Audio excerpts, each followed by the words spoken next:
ലോകത്തിലെ തന്നെ മികച്ച അഭിനേതാക്കളിൽ ഒരാളാണ് മോഹൻലാൽ. തമിഴിലും ഹിന്ദിയിലും കന്നഡയിലും തെലുങ്കിലുമൊക്കെ ലാൽ സാന്നിധ്യം അറിയിച്ചിട്ടുണ്ട്.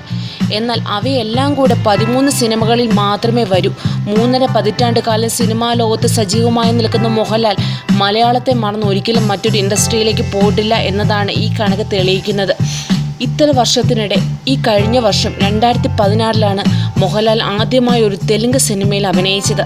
അതാകട്ടെ ഗംഭീര വിജയവും. തമിഴിലും ലാൽ വലിയ പേര് നേടിയിട്ടുണ്ട്. ഹിന്ദിയിലും സാന്നിധ്യം അറിയിച്ചിട്ടുണ്ടെങ്കിലും വലിയൊരു അകലം മോഹൻലാൽ പാലിച്ചു. എന്തുകൊണ്ട് താൻ ഹിന്ദി സിനിമയിൽ നിന്നും അകലം പാലിച്ചു എന്ന് മോഹൻലാൽ തന്നെ വെളിപ്പെടുത്തുന്നു. 2013 രാം ഗോപാൽ വർമ്മ സംവിധാനം ചെയ്ത കമ്പനി എന്ന ചിത്രത്തിലൂടെയാണ് മോഹൻലാൽ ബോളിവുഡിൽ അരങ്ങേറ്റം കുറിച്ചത്.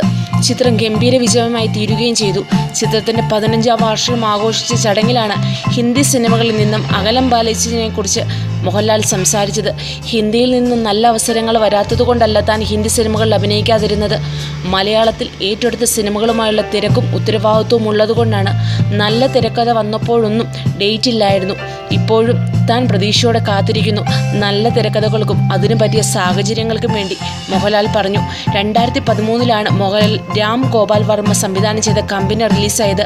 മോഹൻലാലിനൊപ്പം അജയ് ദേവ്ഗൺ, വിവേക് ഒബേറിയോ, മനീഷ കൊയ്രാല തുടങ്ങിയവരും കേന്ദ്ര കഥാപാത്രങ്ങളായി എത്തി. ആ വർഷത്തെ ഏറ്റവും വലിയ ബ്ലോക്ക് ബസ്റ്റർ ഹിറ്റായിരുന്നു കമ്പനി. കമ്പനിക്ക് ശേഷം 2007 കീ ആഗ് എന്നൊരു ചിത്രത്തിലും മോഹൻലാൽ അഭിനയിച്ചു. രാം ഗോപാൽ വർമ്മ തന്നെയാണ് ഈ ചിത്രത്തിൻ്റെ സംവിധായകൻ. അമിതാഭ് ബച്ചനും അജയ് ദേവ്ഗണും സുസ്മിത സെന്നും മറ്റ് കേന്ദ്ര കഥാപാത്രങ്ങളായി എത്തി.